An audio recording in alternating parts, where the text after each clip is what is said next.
Testing, testing. Can people hear me still?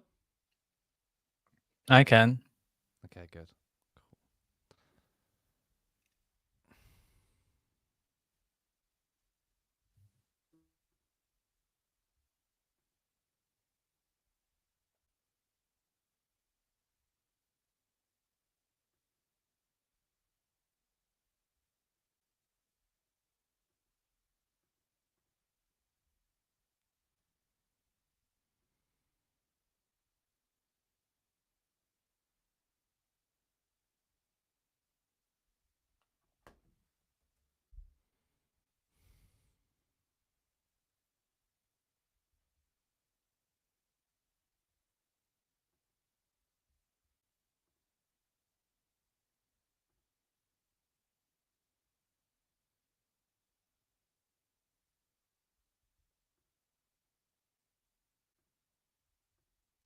Done that.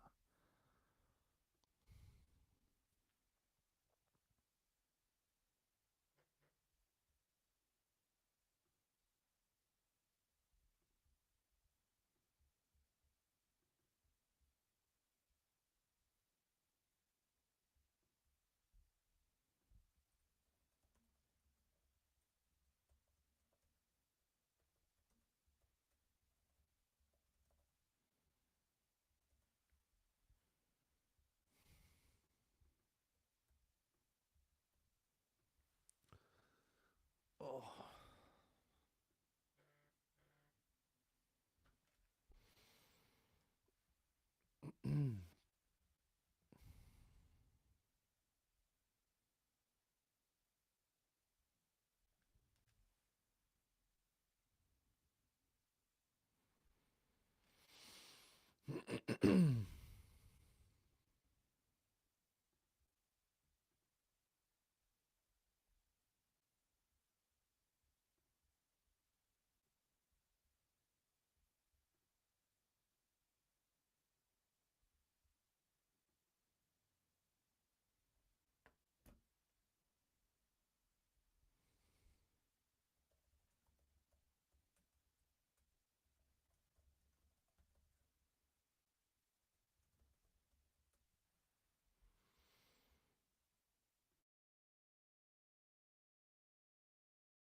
Welcome back to Normal Island. I hope you've had a great start to your week so far. I'm Curtis Daly, and tonight I'll be joined by Lewis Aaron. Lewis, how's your Monday been?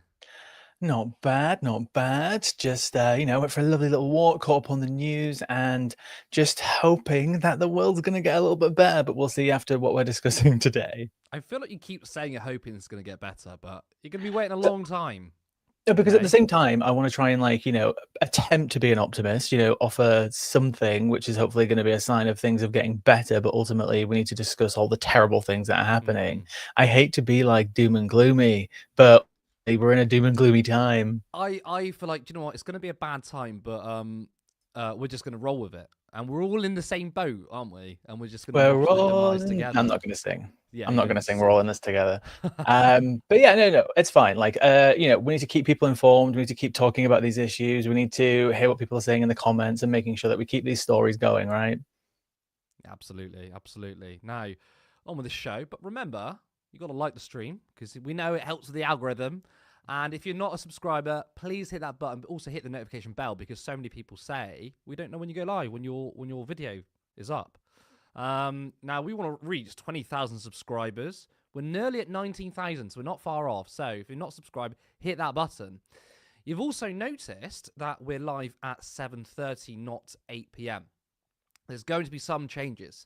Now, last year, we went live with Normal Island every Monday, Wednesday, Friday at 7:30. At the beginning of this year, we reduced it to Mondays and Thursdays at 8 p.m. We will be returning to 3 shows per week. There's just so much to cover.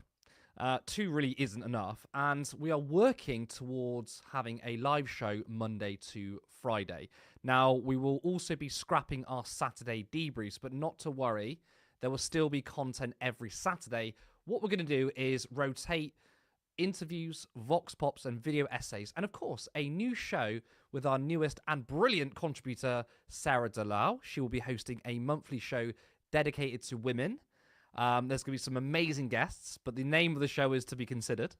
So we're really excited that we're upping our game and we're upping our diversity in content.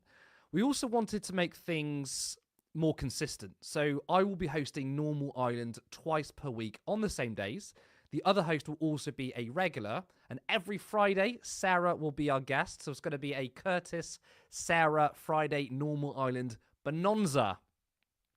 But I've kept you waiting long enough. Have we got issues with our audio producer? Because someone's saying fix the sound. I think we're okay. But yes, I've kept you long enough, so we're going to crack on. Coming up on tonight's show, Labour announced £7 billion worth of cuts to disability benefits. Pro-Palestine protester who climbs Big Ben charged, and Israel cuts off electricity to Gaza. Now, onto our first story. Labour have announced that they plan to make £7 billion worth of cuts to disability payments, which some MPs have described as a moral duty. Labour has a moral duty to get people off sickness benefits and into work, MPs in the party have said. It comes as the Work and Pension Secretary Liz Kendall is preparing to outline plans this week aimed at slashing billions from Britain's welfare bill. Kendall is expected to announce a package of reforms which would make it harder to qualify for the personal independence payment disability benefit and freeze its value in the next financial year so it does not rise in line with inflation. She is also poised to overhaul universal credit by increasing payments for those looking for jobs and reducing them for those unfit to work, providing a stronger incentive for people to stay in the work search category of the benefits. Now, just reading all of that, it makes me physically sick.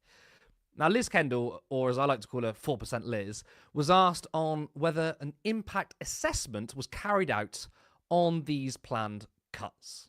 We've got, I think, a broken welfare system. It's not working for anyone. It's not working for the people who depend on it, and it's not working for taxpayers. The only way that you get the welfare bill on a more sustainable footing is by getting more people into work. Has your department carried out an impact assessment of how many people will be affected by these cuts? I'm not talking about that because my objective is to... Is that a yes or a no? My objective is to get people into work, into good work. I mean, the government couldn't even be bothered to look into whether these cuts will harm people. Although, to be honest, we don't need an assessment to know that, of course, it will. Now, in an extremely rare occasion, Ed Balls actually held Labour to account. Minister Alex Norris was asked whether the most vulnerable people will be affected negatively. But I'm asking you about people with extreme disabilities who are unfit to work and they're going to lose money in these reforms. If you tell me that's not true, then we'll all be reassured. Well, what I'll tell you, Ed, is that the full detail will be set out in the days to come, but I've been clear about the principles that we're using to guide those decisions. Will people with extreme disabilities lose if they can't work? As I say, I can't tell you the full detail today. That will come in the days to come. But the problem is, Mr. Norris, you've got people from your departments telling the newspapers all over the place what's going to happen. Everybody's getting scared. You set out some principles. Your principles in no way support people with extreme disabilities who can't work cutting benefits, and then you tell me you can't answer the question. So, you know, what's the point of coming on the programme if you can't answer the question? Will people with extreme disabilities who are unfit to work lose money? If you say no, we'll all be reassured. Well, as I said, I've set out the principles that will be guiding us. People who need support will get the support they need. Everyone will see the full details in the days to come. I've set the values out that will guide us, and it will be announced in the conventional way. Is there any principle which would justify a cut in disability benefits for people who can't work because they have extreme disabilities? I'm not going to run ahead of what's going to be announced later in the week. Now, a lot of rhetoric that comes from Labour over the last couple of years is that tough decisions need to be made because the Conservatives have destroyed the economy. And it has nothing to do with the fact that it's simply the type of politics Labour supports. Oh. So obviously, as you can see there, this has nothing to do with difficult decisions. It's simply my view that the Labour Party, run by the likes of Kendall and Reeves, hate people on benefits. Lewis, what do you make of Labour MPs saying that cutting disability benefits is a moral duty? Again, it just shows that this Labour Party are not fit for purpose. They should rename themselves because they've gone so far from any version of the Labour Party that have ever existed, right? And they're going to continue down this tirade. And what's frustrating is that, I always bring it back to this, and we can talk about it on an even wider scale, but we can talk about just the last 5 years, right? They need to find money. I get it. They need to create money. They need to find ways for investment to grow the economy, all this type of stuff. But ultimately, in the last 5 years, 5 years ago, our government pumped over $500 billion into the economy in response to COVID. And we know where all that money ended up. It ended up in the pockets of the rich, and it is time for them to pay up. And Labour simply don't have the balls, don't have the ovaries, don't have the cojones in any form to go after these people because they are scared. Instead, they're going to take it from the poorest people in society, the most vulnerable people in society, instead of actually going after where the real money is. They used our tax system to put money back into the private sector, which has ultimately ended up in the pockets of the rich at an exponential rate. One of the biggest transfers of wealth we've ever seen in a period of time. But the only place that they're going to say that they're going to get the money from is the most poor and vulnerable in society. It's disgusting. And it no longer surprises me. I'm not even going to be like, oh, I'm so surprised. I'm shocked. I'm frustrated. No, it's just I expected this, and it's going to keep going like this. I mean, we were told by Labour supporters that the left were ideologically pure. Corbynism was fundamentally a middle-class movement, and that the Labour right were the ones who actually cared about the poorest in society. That any Labour government is better than the Tory one.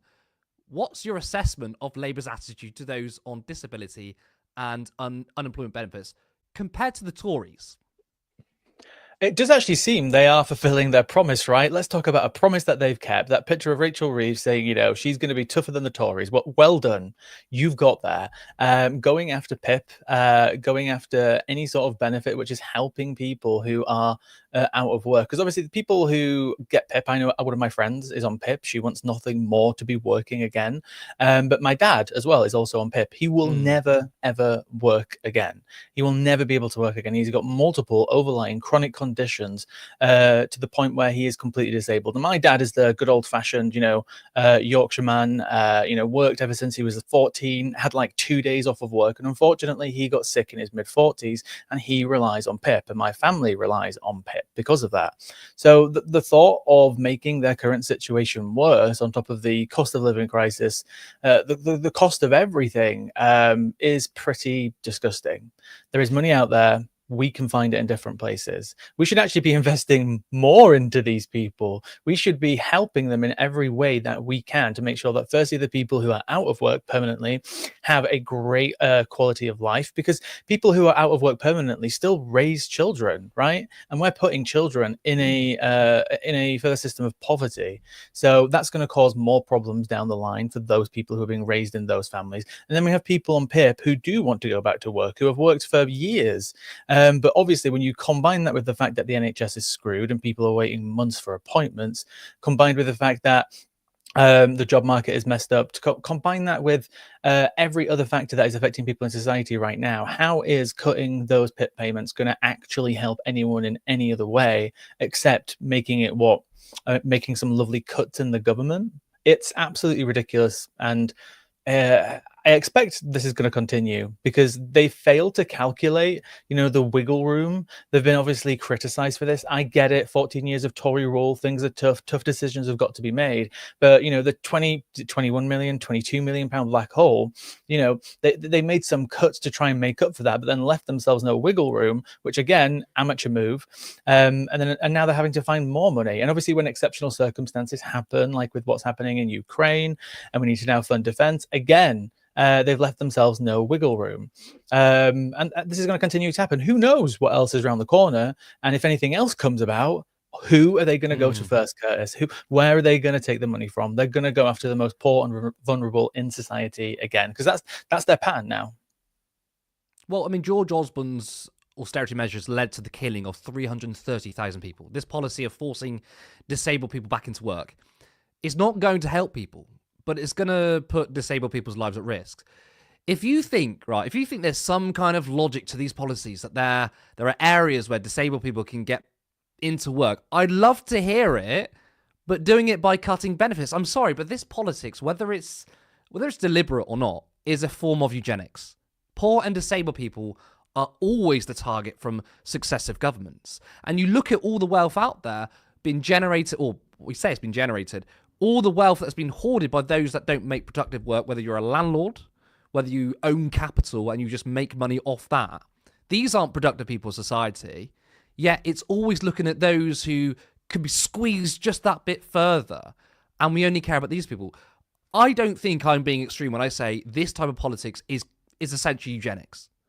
This is why we need to push that idea that you've brought up before, and I've brought up before, about the patriotic economy, right? I sent you that link earlier when I was chatting with you about how we've just received some data proving that there haven't been any less applications to private schools since the VAT rise. Since they've added VAT on it, and there was all this scaremongering about how the publicly funded schools were going to be flooded, and or people were going to be scrimping and scraping to send their kids to these private schools. And guess what? We've got the data now. It shows that it didn't actually affect anything, that these people did have the money to pay the VAT. And it kind of ties back to that idea as well of almost like the scaremongering around capital flight, right? That if we go after the people who have the most money, they're just going to leave. No, they're not. Some people might, but ultimately most people will stay because they want to be here. People aren't just here simply for one reason, which is, the effective tax policy, which keeps them rich. You're here because you want to be here. There are other places that rich people can go where they can save more money. If they're here, it's because they want to be. And that is why we can go after the wealth that they have and they have created from the system, which is used to continue to exploit us. And ultimately, they always go after the poorest in society. If they turned around and made the argument about recovering the money from the pandemic. And I'm not talking about the, the private contracts that the Tories put through their fast lane. I am talking about how the wealth ended up being distributed. If they made a patriotic argument about how we've had to dip into our pockets, put $500 billion into the economy, and now we're paying an insane amount of interest on all the money that we borrowed, and that's going to take generations to pay off, that the people who benefited most from that now owe society something back. And I feel like they could make a really good patriotic argument about that. But again, they don't have what it takes to have that type of argument. They don't have the boldness. They don't have the charisma to pull it off. And that's ultimately their flaw, because again, we know Keir Starmer, Rachel Reeves are just incredibly boring, uncharismatic politicians. But they also promised they wouldn't institute austerity. They said that they weren't going to change. They basically said they weren't going to change the economic system radically. We knew that. She had a fiscal rules, which was always going to lead to this. But they did say there's going to be no return to austerity. And all of us on the left said austerity is going to continue under this Labour government. And we were called hard left cranks. You know the story. And we've been proven right. And I don't want to be proved right. But I think it's really good that people like Gary Stevenson, who talks about how the richest, I think it was double their wealth during COVID. And there's this pushback from the right that say that's because the government basically pumped in trillions of dollars into the economy, or billions of pounds into the economy, and inflation ensued. And that's why, the rich got richer. But it's not actually true, because if that was the case, then the richest in society would have increased their wealth by the amount of inflation. So let's say inflation went up by 3%. Then you would expect the wealthiest in society would accumulate their wealth to the tune of 3%.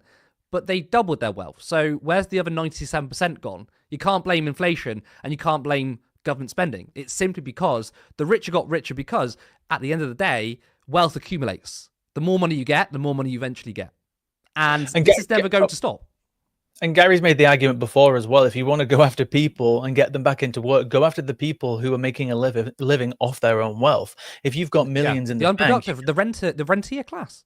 Yeah, exactly. If you go after this type of wealth, right, they make enough money to obviously live off of it, and then take some of that money and invest, right? So when they've got this spare money lying around, they will, they'll buy up properties, they buy up buildings. They don't start businesses. Like this idea as well that, the richest in society, the people who provide us the jobs, is absolutely ridiculous. When was the last time you heard about one of the top 10 the top 10 richest people in the UK, creating tens of thousands of jobs over the last couple of decades? It just does not exist.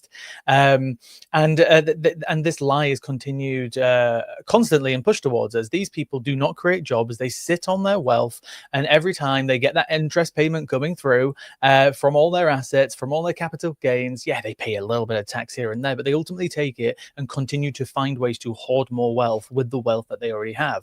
Let's get these people back into work. Yeah, and also those that say they're going to, because I want to go back to capital flight, which is, we've all said it's largely a myth. If there's a bunch of millionaires who want to leave, fine, close the door behind you. But these people don't take their assets with them because they can't. So if your assets is the thing that generates your wealth, then you can't take your assets elsewhere. You have to sell it, which is why, what was his name? The guy debated, not Concrete Man, the other guy on Talk TV. What's his name? Mike Parry, that's it. Yeah, Mike Parry, he was saying that, well, all these rich people leave, and this is in the context of farmland owners. They're going to have to sell the land. It's like, yeah, where are they going to sell it to? They're not going to pick up the gravel and the grass and stick it in their pockets and fly it over abroad. They're going to sell it to someone else in this country. So that capital flight myth is... people need to realize that more, because I think that's the kind of gotcha when we say, let's tax these people. Let's stop cutting benefits and attacking the most marginalized people in society to get the economy going. And by the way, it doesn't get the economy going, because when you attack those with very little money, what happens? The economy stagnates, because you need people to participate in the economy, to spend money. You need to go after those who hoard their wealth. But that's what they say. Well, you tax them, they'll leave. If you're a multi-millionaire and you don't really have any businesses, fuck off, I don't care. But if you're those who own multiple businesses, largely capital flight doesn't really exist. And in terms of jobs, yes, obviously jobs can be shipped overseas, but that's not really down to taxation. That's more down to wage labour. But there's some brilliant things. I mean, the Spanish PM, I think he's looking at introducing an exit tax, which says, fine, if you want to leave, you've got to pay a huge sum of taxes, basically making it so it's actually better for you to keep your businesses here because it's not worth the hassle of paying taxes when you leave. So many things we can do. We choose not to. These are political choices. Attacking disabled and vulnerable people is a political choice, and it's the political choice of the Conservatives, all right? And when Labour say, we're going to win on change, we are the change party, you're not when you're making the same political choices. Yeah, I saw some research as well today from one of the unions. I cannot remember which one, so I do apologize, where they calculated that the increased amount of sick days since about 2010, aka when the Tories came in, the amount calculates to a loss of around £400 million. I think it was per week in the economy they calculated it at. So that's how sick people are right now because of everything obviously related to chronic illness, to mental health, to everything that it is. You know, one of my friends would have been back in work much sooner if she simply could get the operation that she needed, but ultimately she was out for a year because the NHS is so slow. And I get it, again, 14 years of austerity, but ultimately what they should be doing is supercharging the NHS even further, and that would eventually fix the issues that they have in terms of, you know, productivity and all those lovely economic capitalist numbers that they love to throw out there, and getting people back into work. It needs to be supercharged. And again, Wes Streeting, you know, he's bringing all these little plans and stuff like that, and ultimately he's going to be relying on all these private sector companies. We need to be investing in our NHS right now, and we need to be collecting the taxes and the wealth of the people who should be paying for it, and reinvesting in that. That should be the main focus, getting people better, and people will go back to work. People don't want to be off work, but they continue to kind of like float this lie that people, you know, they need a bit of a push to get back into work. If we simply are a little bit harsher with them, then that's going to work, and it absolutely won't. I think it's also really disgusting that they're looking at maybe increasing universal credit for those who aren't disabled but are actively looking for work, and then reducing it for those on disability benefits. Because the assumption here is, well, obviously you're pretending you're sick, so we're going to reduce your payments and we're going to increase it for those who are just unemployed. And they've now managed to not just pit the working class against each other. They are now trying to pit those on benefits against each other. I don't think it's going to work, by the way. But it's a sickening sort of signal to say, these people aren't really sick. They're not going to say that because that'll be awful. Wouldn't be good PR. But the policy intrinsically says we're going to probably increase it for those who are unemployed or on unemployed benefits like universal credit. But if you're on disability benefits, we're going to reduce it to get these people into work search mode. I mean, maybe the jobs... First of all, there are more unemployed people or people out of work than there are jobs. So there's not enough jobs. Secondly, how many of those jobs are precarious, are low wage? And then thirdly, how many of those jobs are suitable for disabled people or suitable for those who are going through a mental health crisis? It's not just... I mean, I don't like the idea of saying someone who's off sick from work due to mental health reasons. And part of it was probably because they were in a horrible, mundane job, and they try and push you into getting a call center job, which increases people's stress. We need to also make sure people have the freedom to decide which sort of career they want to go into. And that is not what Labour's approach is. I mean, I think there's no issue saying we should create opportunities for disabled people, but get them into work that is suitable for them and they want to be in. And that's not what they're doing at all. Yeah, and they're going to continue down these policies. There are so many things out there that we can do to help people. We need to be throwing as many resources as we can. Obviously, we've got the issue with young people coming out of education who are not in work, not in employment, not in education in any other form. Those people are struggling right now. We need money for that. We obviously have people who are stuck on things like PIP and disability benefits simply because they don't have access to the healthcare that they need. And then we also have people who are also absolutely fine and they're just looking for a job who currently don't get enough money either from the government. And all of these people need more resources thrown at them. I think, is it Germany, who when you get made unemployed, you get like 80% of your wage up to a limit, right? Obviously, if you're on, 120 grand a year, you don't get 80% of that. It is capped. But this has been proven to work very well in terms of helping people through that period, because what can ultimately happen when you put somebody in a position where they're unemployed and then they're looking for a job and they don't get enough money is that they're ultimately going to take a lower paying job than what they're worth, and ultimately putting a if we want to use the word productivity, a person in a position where they're not going to be adding the best productivity to the economy, right? If you've got a person, I remember when I first got my job at Waitrose, I worked at Waitrose in 2010. That's when I started there. And I remember, because obviously, again, that was when the Tories came in. We had like a gas plumber, we had a plasterer there, and he was just like, I just couldn't afford to be off work longer than a couple of months. Like Universal Credit, it wasn't called that at the time, didn't offer me enough money. So I just had to start working in a supermarket. And again, it's like misplacing people all throughout the economy. People should be supported to get back into similar positions, right? Or even at least retrain them. I have been struggling to find a new job. If anybody didn't know, if anybody doesn't follow me on TikTok, I'm currently unemployed. I lost my job a few months ago. I don't believe I'm currently getting enough in terms of support to help pay for all the bills. I am not currently receiving enough money to cover my bills, which is obviously a bad place to be in. But ultimately, the government aren't throwing any quote unquote resources at me to really help me. I have a 10-minute phone call with a local job centre once a week. That is it. And it's like, oh, how's the job search going? Yeah, I've been applying for jobs. Okay, thanks. Good luck. Bye. And that is it. That is what our government is currently offering people. Yep.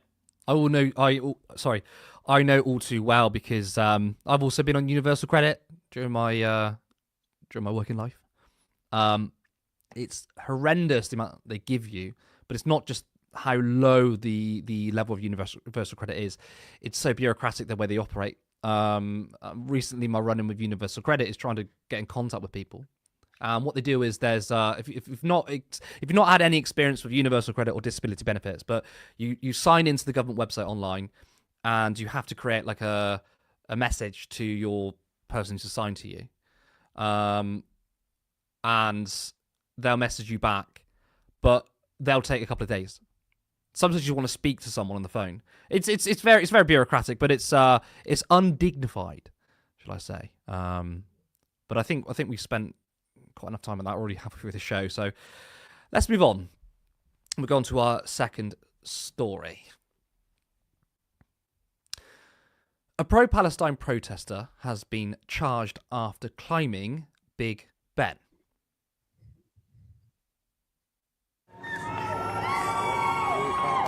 It was just after midnight that the man who brought Westminster to a standstill was returned to the ground.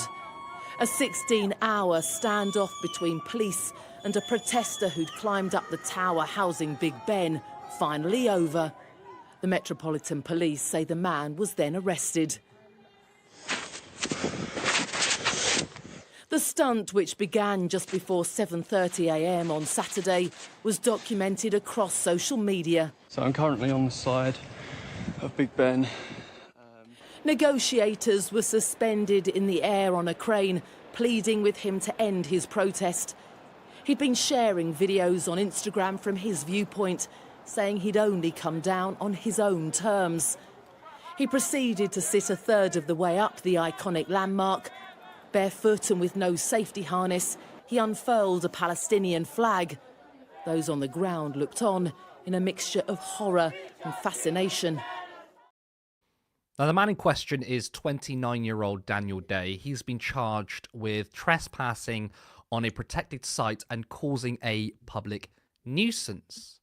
Now, if anyone is wondering why Day climbed Big Ben to make a statement on Palestine, perhaps it's something to do with this. If you don't do that, you are in breach of those conditions and you could be arrested. What if we support Israel?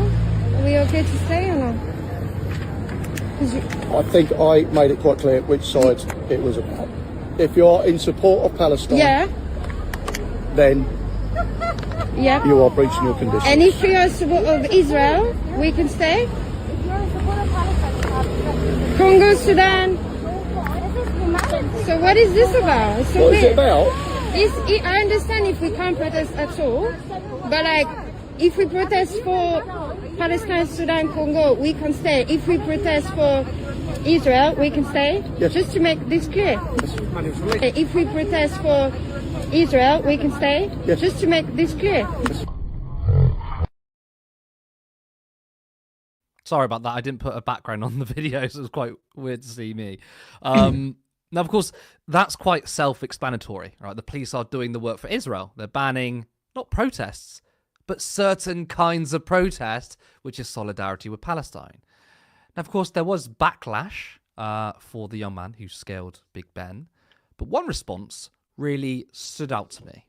This is Aaron Banks on Twitter saying, "They should have shot him and sent the body back to Gaza. Why should we waste police and emergency services' time?"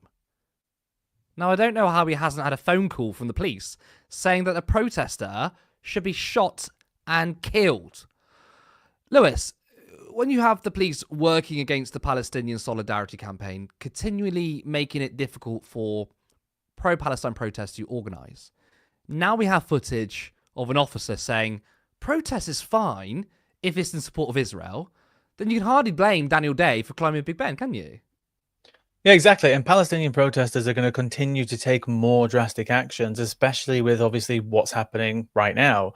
You know, they've cut off electricity. They're stopping literally anything from going through in Gaza. And a new word that I learned today as well is that they're referring to what's happening in the West Bank right now as the Gazification of the West Bank. A word that should like reach very deeply into people. Palestine protesters, the more you actually oppress people in that position, the more you're actually going to embolden them, right? The more people are going to fight back. Think about all the coverage that the Palestine Solidarity protest got when Jeremy Corbyn was involved with the issue of, you know, were they breaching the terms of the protest and yada, yada, yada. And John McDonnell was obviously involved in that too. That just fueled it even more, right? If their goal is to continue to oppress these protests, why do they keep fueling a media circus around these issues? Obviously, a guy climbing up Big Ben is obviously going to get attention, but again, people are going to continue to take more desperate actions through protest. Well, you can't really get more desperate than the self-emulation that some people have gone through. Is that the correct word?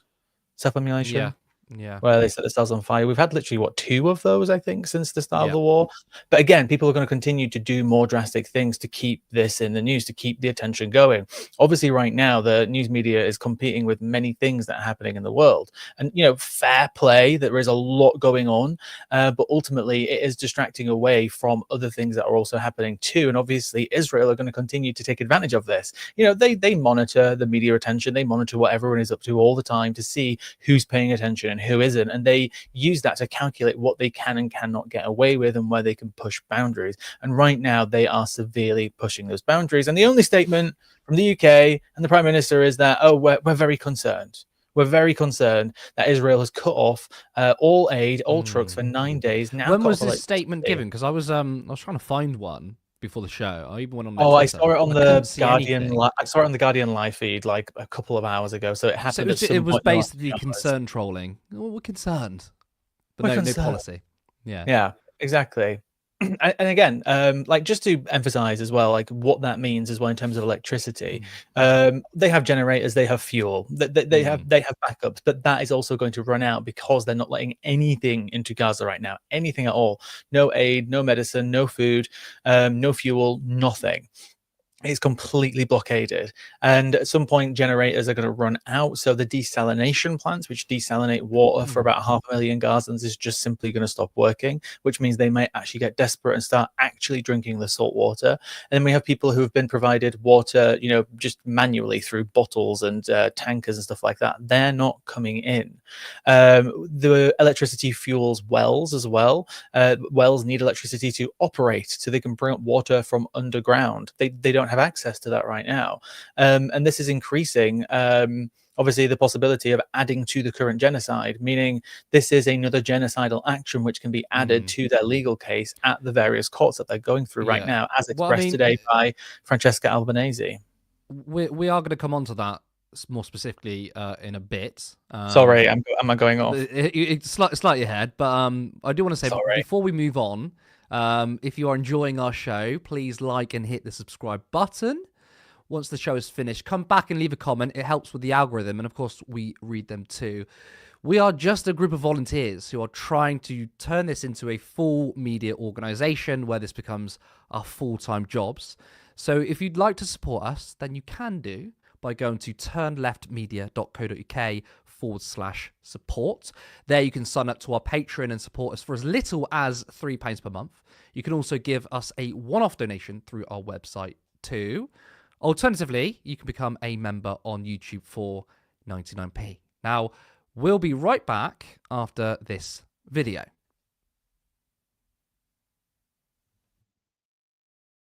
The more we know, the less likely we are to tolerate tyranny. The far right knows this. That's why they spend so much time trying to control the media and how we connect with one another. So we're asking for your help. From fascists in the streets to heads of state, the far right is getting organized across borders. Podríamos llamarnos una internacional derechista. Fueled by the super rich, it's not just money that they're burning. We are going through something in the scale of industrial revolution. The world order is changing. We are living in a time where extremisms are being fanned. Elon Musk, everybody knows that he's a problem. So what can we do about it? From the climate catastrophe to economic misery, we know that the solutions to the many crises we face today will come from dialogue and decency, not more walls and weapons. For over 50 years, New Internationalist has been at the forefront of independent media for social change and global justice. The New Internationalist comes from a tradition of trying to impose a little bit of humane thinking on the world, to be part of a conversation, to prevent, absolute moral relativism and cynicism. We know that our readers take action, whether it's joining protests, signing petitions, donating to causes, or making changes in their personal lives. But radical, independent media like ours costs money, and that's why we need your support. Your donation will directly fund our reporting into the rise of the global far right and the social movements working towards real change. It will help our network of journalists bring you fresh perspectives that the mainstream media sidesteps. I think that the genocide in Gaza has really laid bare the inherent racism in the Western mainstream media. And the tools to change the world for the better. At the end of the day, there is actually human cost to this, and we have to remember that. We have no billionaire backers, no media moguls, and no corporate ads. As one of the world's biggest media cooperatives, we're proud to be co-owned by our readers. We know that if we work together, a better world is possible. The only way today to beat fascism globally is a global solidarity. Help rewire the world. Fund journalism that sparks change.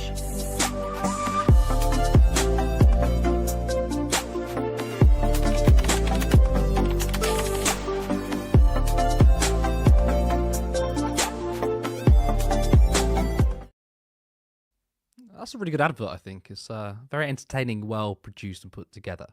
Now, to build solidarity and unity, we will be showing ads from other left-wing organisations. At Turn Left, we believe that we need a leftist ecosystem to take on the establishment and the right-wing capture of the media. So that was the New Internationalist, a brilliant publication. Please do check them out.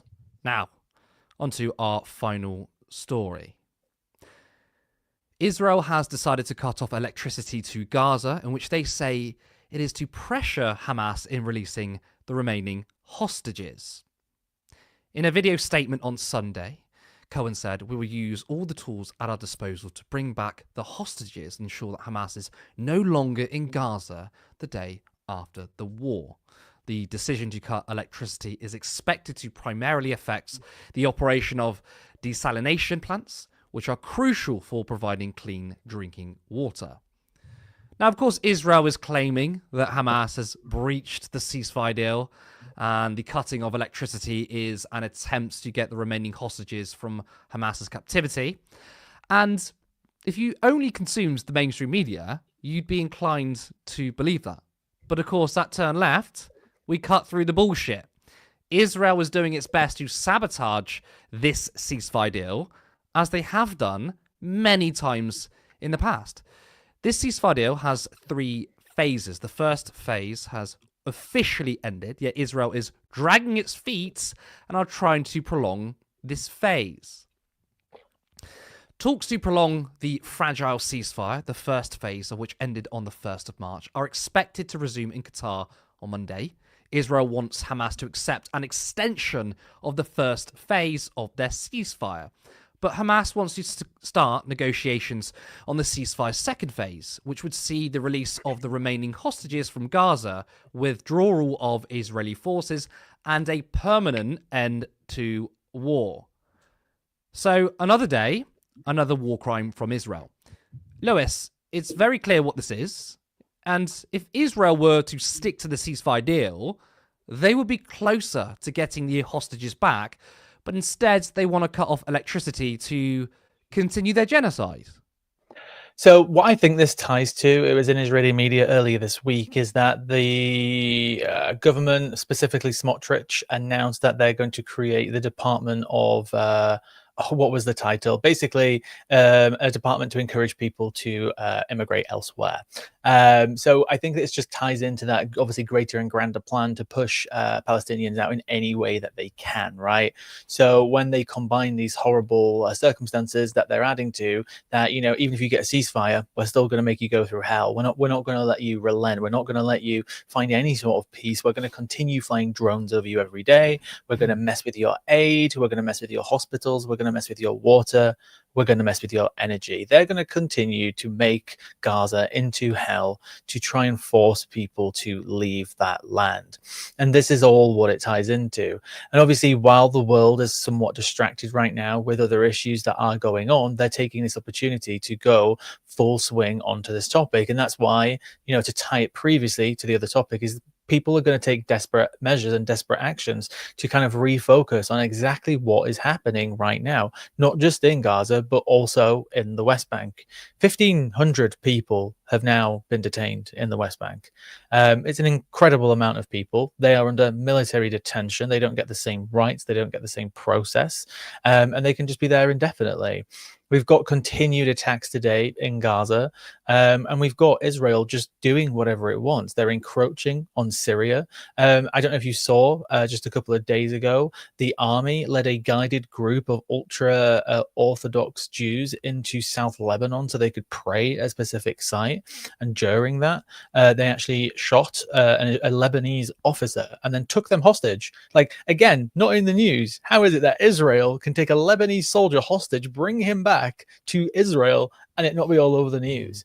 And again, they're benefiting from the fact that the eyes aren't on them right now. But that's why it's important to continue to bring attention to this. But as I was saying before in the previous thing, Gazans are going to start getting very desperate soon. It's Ramadan. We have a situation where people aren't getting enough food, without getting enough aid. Obviously, people are fasting. It's a difficult time to be a Muslim, especially in Gaza. And not only just to emphasize that there aren't just Muslims in Gaza, it's a mixed faith area, which again, a big, massive misconception, which has been weaponized to continue to dehumanize Gazans by trying to make people see them only through the lens of Islam. But ultimately, these people are going to start getting even desperate. We may see people drinking salt water soon because they can't desalinate the water. We're going to see people taking more desperate actions. But again, how else is Israel going to keep these people radicalized so they can continue to oppress them and say to the world, look, they're a danger to us?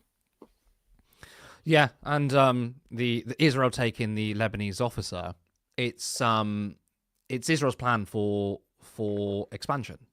Greater Israel was what some people refer it to. This is their thing. So when you say, well, what we're doing in Gaza, it's about self-defense and defeating terrorism, defeating an ideology. Well, what are they defeating in Lebanon? What about Syria? What are all these neighboring countries that Israel wants? The Golan Heights. It's obviously very clear what it is. Now, we kind of sort of touched upon it, but I wanted to sort of push it back to this segment. I couldn't find a statement from Starmer or Lamy, but you said there was a statement. Can you sort of elaborate on that or give your response to their statement? It was very brief. I only saw it in like a tiny snippet in like the Guardian live feed, which said Starmer said he was concerned about the situation and urges Israel to obviously restore electricity. I think that is literally was it. That's the only comment I saw. You know, when you go into a negotiation, right? You want to negotiate the best deal or you want to stop someone else from doing something. You usually have bargaining chips and you threaten people with stuff. Like, I don't know, if you keep doing this, we're going to threaten arms sales to you and funding. It's funny. It's not funny. It's repulsive that Starmer and Biden and basically all the Zionists or Zionist supporters or Israel supporters are concern trolling. They're saying, we implore you to restore electricity. What's that going to do? It's going to do nothing. They're laughing at you. We need to turn around and have a backbone and say, we're not going to supply you weapons. I mean, obviously, those of us who actually support Palestine think we should stop arms sales anyway. There should be no excuse. But even if you're in Starmer's position, can you not even just say, maybe we're going to pull some funding, maybe we're going to pull arms sales to Israel if you continue to do this? And they won't. And just saying that, oh, we implore you, we urge you to switch the lights back on, shall we say, switch the electricity back on, isn't going to do anything. And partly for Starmer's because back in 2021, I believe, 2020, it was something he supported. He said Israel does have the right to cut off electricity and water. So I guess this is the only consistent thing from Keir Starmer. This also ties back to the US. And again, I'm not happy with how things are going down in terms of the separation of the relationship, in terms of, them pulling support and basically threatening countries, NATO countries, yada, yada. That is a whole other conversation. However, the point I want to get to is that they have power over us and they have leverage over us. And actually, Starmer's motivation is partly in place because of the influence of the US. We know from reporting that they held off putting sanctions on anyone in Israel because they wanted to see who was winning the election. So the morality turns on when Harris wins, but it turns off when Trump wins, or even like the notion of morality, right? And despite everything that is happening with the US right now, fucking bye, goodbye, and be gone forever. Because I don't want to obfuscate the responsibility away from Labour and say, oh, if the US wasn't there, then we'd be doing the right thing, because we just don't know that, right? No. We don't know that. But it's also it's correct to point out that the US is the superpower in this. Yes, I think that's essentially a fact. They're the power brokers. Yeah, but the point I wanted to make is that ultimately, I'd rather live in a world where if I know that the US isn't putting influence onto us to how we make our decisions, that we can truly then hold our politicians accountable for their actions. I'm not saying we shouldn't hold them accountable, because we are, but I would like to live in a world where the US isn't influencing, everything from humanitarian aid to war crimes to aiding genocide, and us being a part of that. But again, I don't want to obfuscate the responsibility from Labour. They have made their choices. They could stand up if they want to. I'm glad to see the back of the US if this is where it leads to. I don't want it to happen in the way it's happening, but goodbye, because I'm fed up of being dragged into stuff through their will and through their power and through their malice. Yeah, and I think when if we go back to 2016, when people voted for Brexit, they wanted independence and sovereignty. And obviously we point out the hypocrisy that a lot of the leaders of Brexit find themselves big Trump supporters and Farage supporters. They clearly don't want independence. But I think the people do. The British people want independence. I think they want a foreign policy that at least we decide. Even if it's a foreign policy that I disagree with and our government takes a route and disagree with, I like it to be our own decision. And I agree with you. I can't wait for the US to almost to fuck off. Now, obviously, I have caution with that, because in a dangerous world we live in, you need to have powerful allies. But I am not against why not have closer ties with China. And I know if I were to say that on TV, the mainstream pundit class would fucking lose their minds. What? But I thought we have special relationships. I thought our current economic and political ties were based on vibes and stuff. No, it's always based on economic conditions. And if the US wants to turn around and say fuck off, then why shouldn't we have our own interests at heart and maybe side with another up-and-coming superpower? I mean, China's going to be very, very big. The geopolitical lines, the global geopolitical lines are changing. And it no longer serves our interest. I mean, I would argue it never really served our interest in a lot of ways, morally, siding with the US. But I guess if you want to frame it in terms of, as a state, the interests of the British state, then yes, of course, aligning with the US is very good. Maybe we should look at closer ties to China and then push them on their human rights record whilst having better economic deals and ties. I don't absolutely. see why that'd be an issue. I wouldn't necessarily say I encourage it now, but if that happened in the future, I wouldn't be against it, right? If we were put in a position where it aligned with our interests, meaning that we could be in danger, what is actually the moral difference in siding with somebody like China than America, right? If you had to make a moral argument about, if you want to say which country is the worst and has done the worst things in recent modern history, it would be the US, absolutely, by a long mile. You make this argument about, they have democracy and all of this and freedom of speech, yada, yada, yada. Yeah, put that to the side right now, because all of that's currently getting thrown out of the window in America.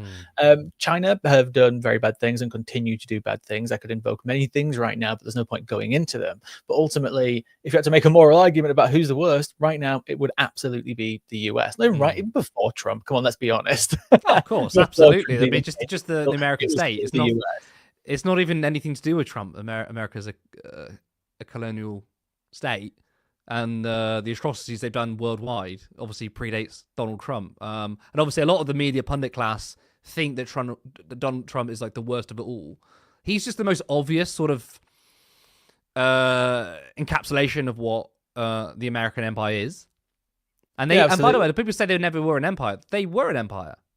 They've absolutely. So I think, well, I mean, I'm not saying that when I say cozy up to China is probably not the right word. I'm not saying let's run towards them. I absolutely agree. He needs to wait things to play out. But I just don't like the mentality within the Westminster establishment machine and the corporate media is that for them, the reason why there are ties between the UK and the US, they feel like it's like a personal thing. The special relationship. Again, it's not fucking vibes.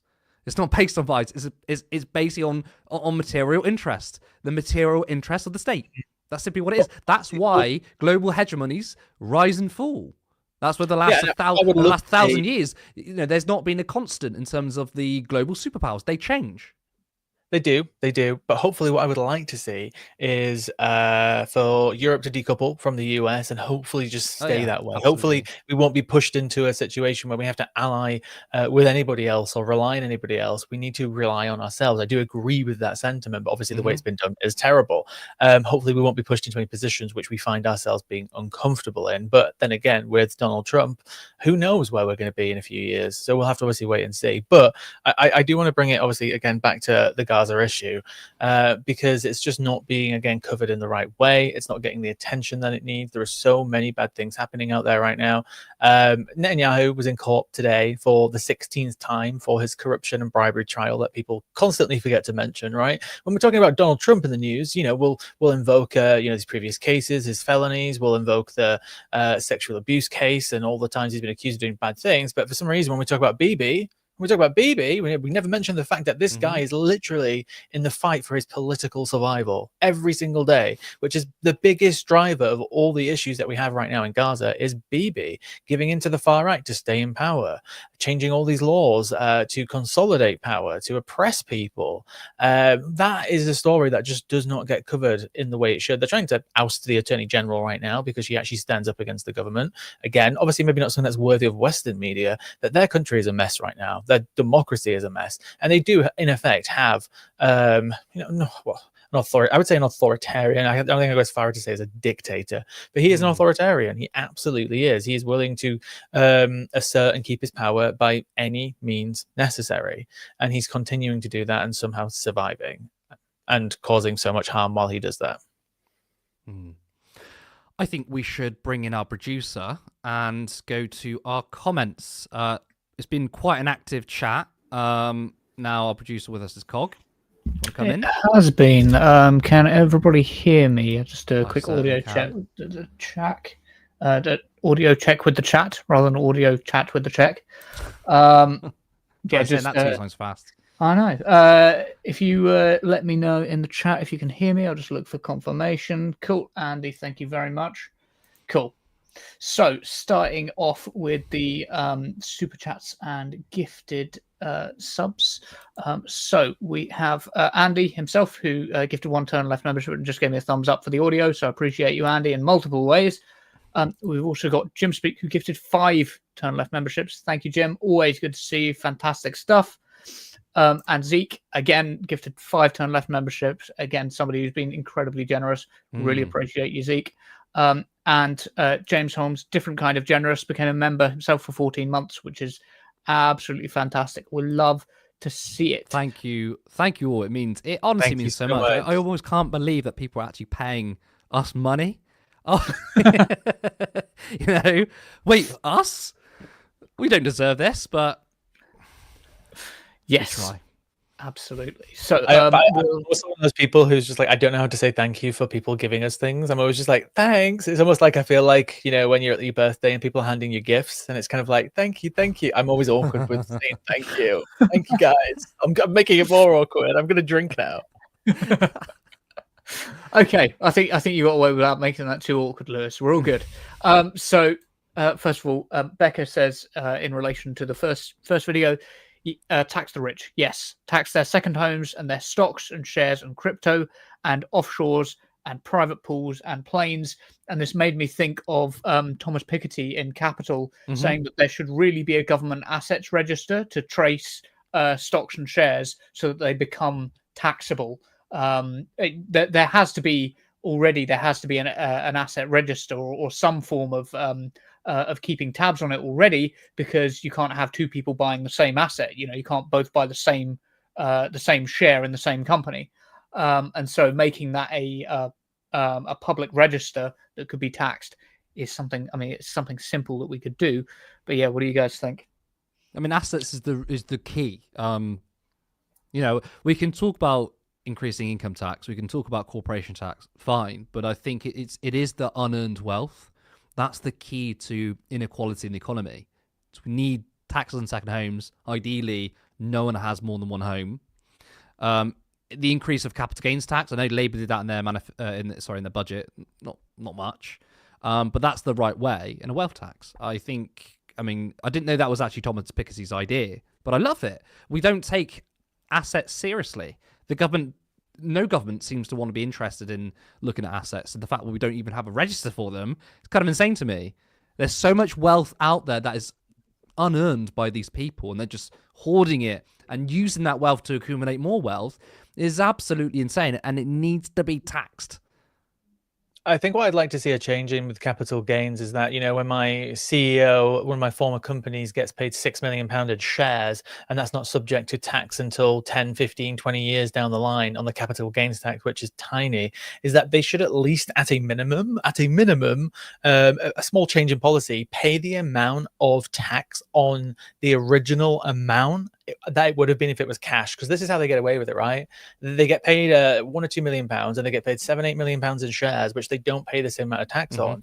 Obviously, we can still keep the capital gains tax. If you're getting paid £8 million in shares, when that is vested, you should still pay the original amount that you would have been taxed, like 40, 55%, whatever it might be, if you were earning that amount. It should be retroactively taxed, because it frustrates me that they're allowed to use this system. If suddenly I started getting paid in shares, everyone started getting paid in shares, they would change the system, because the system wouldn't work. But the system keeps them rich by allowing them to pay themselves in shares. Sorry, that got wordy. I agree with it though. Yes. Speaking of things we can agree with, Becca also said Curtis' hair looking very good, style and colour, back to his roots, getting smarter, don't get too highbrow for us, and I couldn't agree more. Well, I'm glad you agree. I've not heard an agreement from Lewis actually, or other people in the chat. Maybe you wanna agree. I don't know. Don't have to. I think you could still. It is my favourite jacket though, so if you're gonna diss anything, you can diss my hair or something. Your early 2000s boy band jacket. Yeah. Moving swiftly on. Moving swiftly on. We did have a couple of heartbreaking stories in the comments when we were talking about the Labour story and the disability benefit cuts that seem to be incoming. And Tezzy Pup said, just to give you an idea of their cruelty, I got my PIP taken off me, and the fact I said I read books in my free time was used as a reason I was able to work.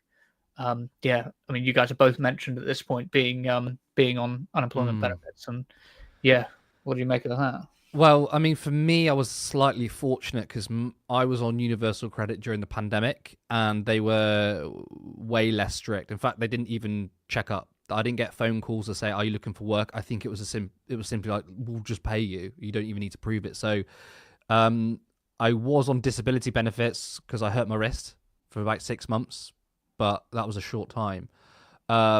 So like, there's different levels when it comes to universal credit, and something like personal independent payments. People are treated awfully. I mean, I'm really sorry to hear that. To say that you read books in your free time is the reason you can work.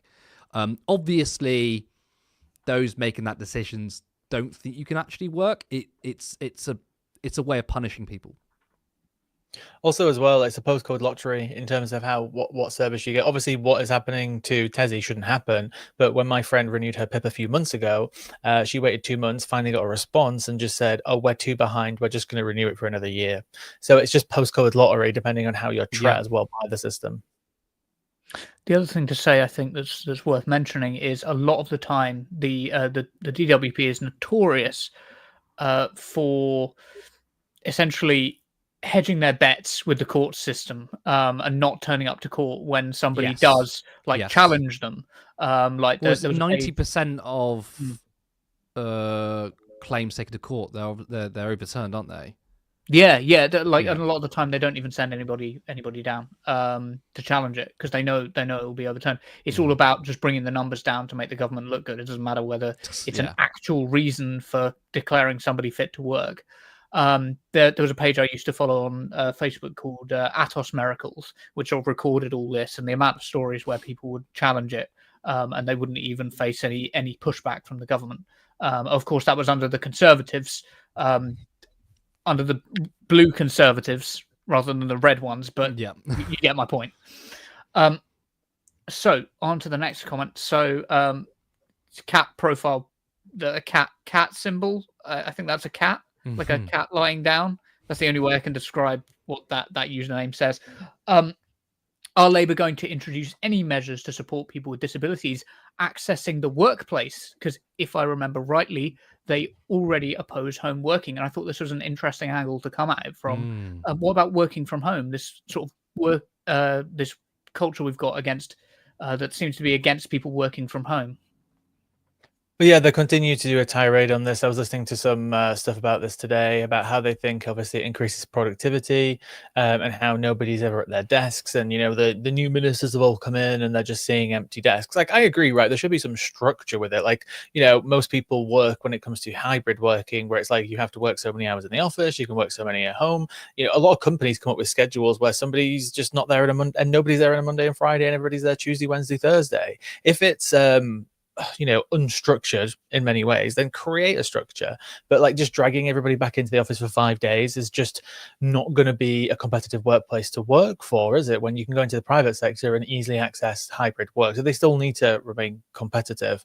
But in regards to what you're saying about supporting people with disabilities, I haven't seen anything specifically on that, but I was reading something today about ministers considering helping people who have health issues, who are working but are unable to work more than what they can currently work, because they just need more help, they need more adjustments, and they need more support, which is obviously a positive move if they do bring anything like that in.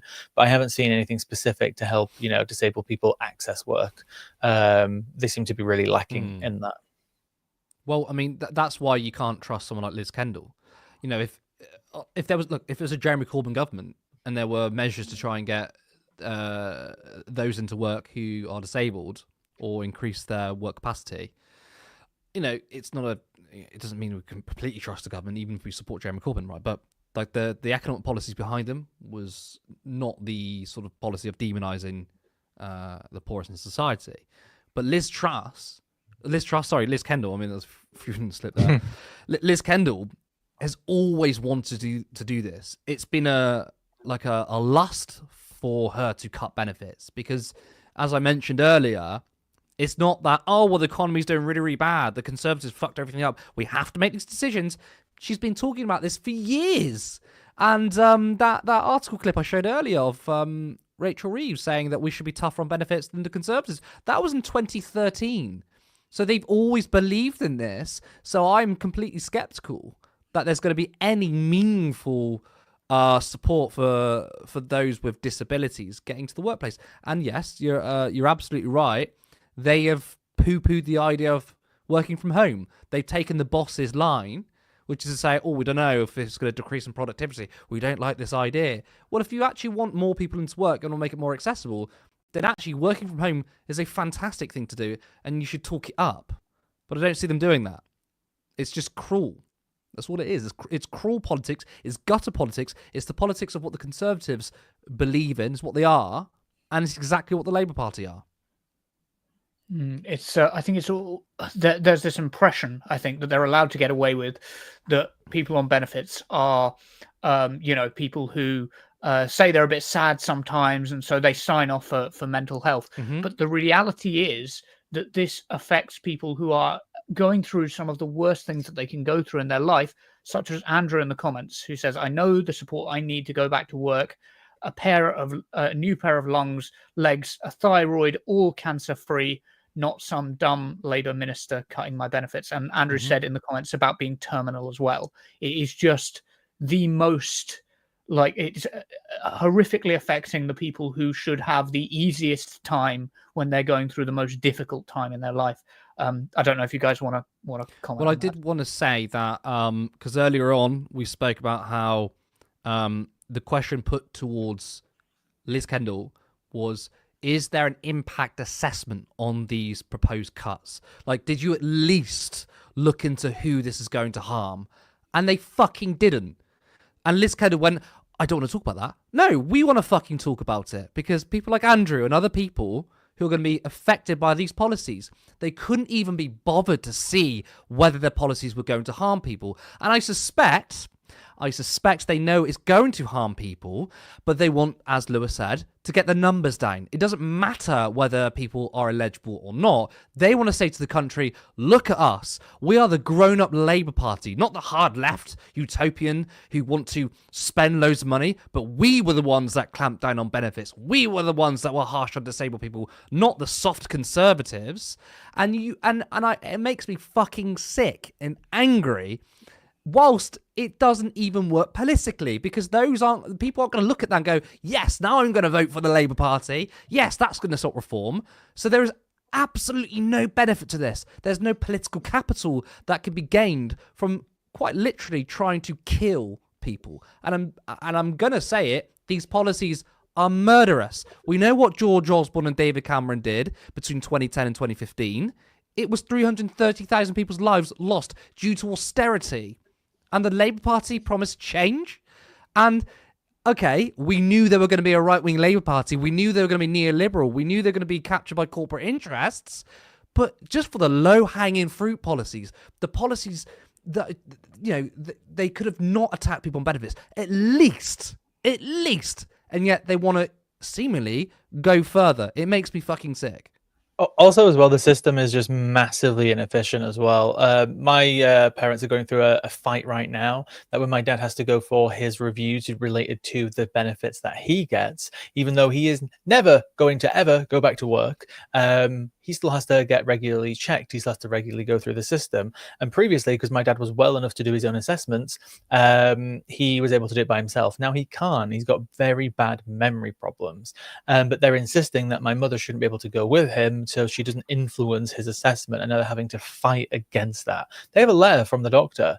And again, these systems are inefficient. If you know that you've been diagnosed with something which is awful and terrible, and you could be out of work for a while, and it could be 2 or 3 years potentially at a minimum, you should, once you go through that process, you shouldn't have to go through it again for a minimum amount of time. You shouldn't have to do this annually when you have something that is not going to get better anytime soon. And the stress, and for anyone else like Andrew in the comments who knows what this process is like, the fact that people have to do this annually and it takes months to go through this process of filling out the ridiculous paperwork, then waiting months for your acceptance answer, during that period, the anxiousness that people feel going through that review process, waiting to find out if they're about to have hundreds and hundreds of pounds cut away from them, is just making people worse. If they want to focus on saving money and helping people's health, they need to focus on that.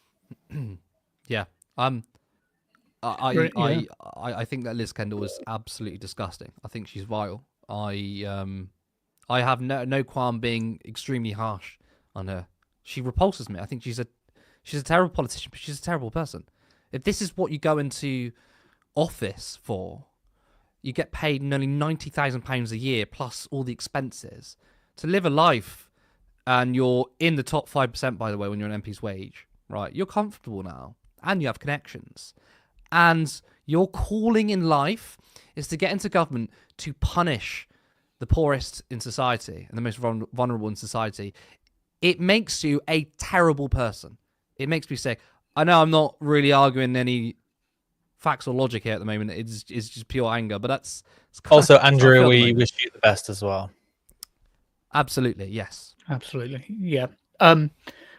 So going back to some paid moments, we got another gifted membership from Andy Carter. Really appreciate it again, Andy. Thank you, Andy. Superb.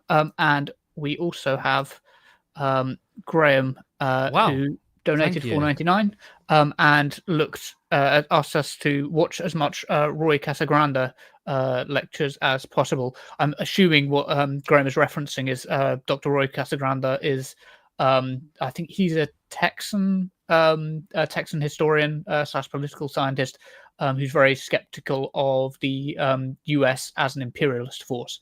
So really interesting stuff. Really, really interesting, worth looking into. I will. I'm googling it right now. Yes, I won't ask you to comment on that.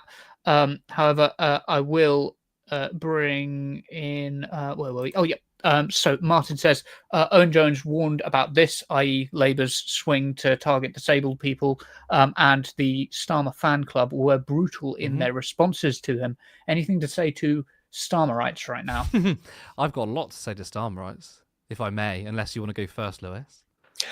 I think what is frustrating is that, you know, he's gained some points in the polls recently. I'm going to be interested to firstly see if Starmer and his little fans are going to try and ride this wave to this next by-election that's just been announced to try and put this off, because obviously cutting any form of welfare benefits, disability, while trying to hold an election in a northern area is again not going to go down very well. So it'll be interesting to see their response to this, because obviously the Starmerites are all up his arse right now for the amazing job that he's doing on the world stage. So I'm going to see if they're going to continue to try and ride that wave and just delay the murderous policies that they're about to potentially bring in, but we'll see.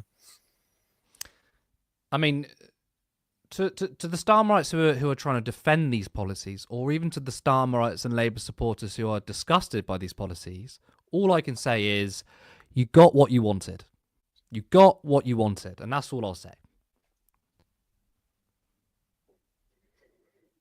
Sorry, I was just reading more.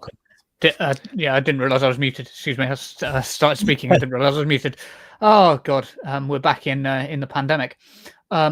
So Curious Girl Emma made a really good point. The poor, and it's always worth repeating, the poor spend the biggest percentage of what they get, as they don't have any to save. Basic Keynesian economics. Spend money at the zero lower bound, and the effect is essentially fiscally expansive. Because that's how you create growth. You make sure that money's circulating in the economy. I don't feel like we need to comment on that one particularly. But going to the comments from who was it? Sorry, I've forgotten his name now. The guy who said the Palestine protester should be shot. Aaron Banks, yeah. Aaron Banks, that was it. Aaron Banks. Vicky Clee said in relation to Aaron Banks's comments, how can you send somebody's body back to somewhere it's never been? Well, there's people with a lot of hatred in their heart. Quite often are stupid. Aaron Banks is a fucking idiot as well as a piece of shit. So I'm not surprised he says something idiotic like that. Well, Curtis, where would we send Aaron Banks's body if anything happened to him? I mean, I'd blast it off in the fucking moon. Where would you send it to? I'd send it back to Russia. Because that's what he's accused of. If anybody doesn't remember, Aaron Banks is an alleged Russian asset. He was interviewed by Parliament. He's been investigated. His wife is the daughter of a Russian minister who has been accused multiple times of being a Russian spy. She's been investigated for it. She married a man twice her age when she moved to the country to try and remain in the country. And then she had an affair with a Lib Dem MP named, what was his name? something Hancock, not Mike Hancock, I think it was, a Lib Dem MP, and he helped her stay in the country, and then she eventually married Aaron Banks, who is then now all connected to, Trump, Farage. He funded Farage in 2015, 2016 around the Leave EU campaign. He was the biggest donor, and he also met with the Russian ambassador the day after he came back from America when he met Trump, and it's just big and fishy, big and fishy. Just search Aaron Banks Russia if you want to. I just want to quickly welcome the viewers from Kevin's stream. Welcome. Thank you for Kevin. He's a good friend of the show. We all love Kevin, so welcome. We're just going through the comments for tonight's show. Say that again. Lewis. Huh? Say that again. I missed what you said. I said we're not as funny as Kevin. Sorry. Oh, right. Yeah, no, sorry. Yeah, no one is as funny as Kevin. That's okay. However, what we were just saying was, so basically, for those who've just joined, Aaron Banks made a comment about the man who scaled Big Ben, the protester who scaled Big Ben, saying that he should be shot and his body should be sent to Palestine, and Vicky or should be sent back to Palestine. And Vicky responded and said, "How can you send somebody's body back to somewhere it's never been?" And Lewis just said that he would send Aaron Banks' body back to Russia, which is a very good point. But I would add that if you just gave it an enema first, you could package him in a matchbox. So anyway, we're on the topic as well, because we skipped Saturday's show and we didn't get to cover it. But fuck you, reform, fucking collapse. I thought you would have lasted a year. Fuck you. I'm so glad to see that this is happening, and I hope you all just collapse in on yourselves. And I'm so glad to be seeing what's happening right now. It is literally the only thing keeping me going. Agreed. So Edward says Israel is also occupying a slice of Syria at the moment. Really important to say. I can't see them giving any of this territory there and in Lebanon up. And it's really important to talk about how brutal Israel is to neighboring countries as well, right? Yeah, and this is always... Oh, you go ahead, Kurt. Well, I was going to say, I find it really funny that a lot of Western politicians say that Israel is the only democracy in the Middle East, and actually Israel is the safe place in the Middle East, and it's keeping the Middle East together, and Hamas is a threat to the region. And no, Israel is a threat to the Middle East. Look what they're doing to Lebanon. Look what they're doing to Syria. Obviously, look what they're doing to Palestine. It's there for us to see. So I find that incredibly funny that they say this.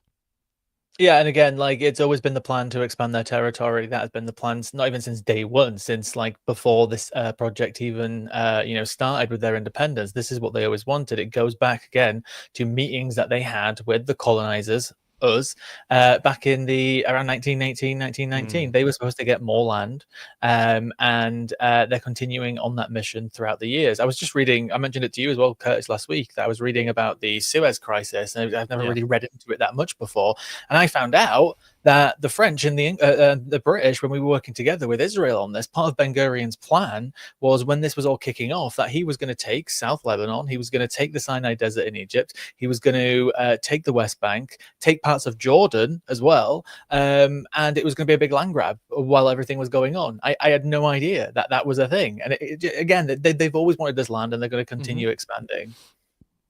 Quite right, they are. Absolutely. 100%. When Curtis says, just for clarification, when Curtis says quite right there, Curtis is saying that Lewis is right about the point. Right just for clarification. What they're doing is not right. Right. Keep expanding. Right, yes. In fact, the last comment that I wanted to draw attention to was Satnav saying, but it's not right to use 17th century logic in the 21st century. And this is such a good framing of the way I've heard several people use it now, talking about Israel as a 17th century project in the 21st century. I don't know if you guys want to add to that. I don't know. Sorry, I'm confused by the reference. Do you mean just like colonial powers just expanding their territories and just land grabbing? Is that what it means? Yep, but also ethnic cleansing as well. Oh, well, again, obviously we can't attach ethnic cleansing to any specific period, because it's just been continuing for centuries, and it's going to continue to happen, especially as we not only continue to support Israel, but as long as Israel continues to exist in the way it does.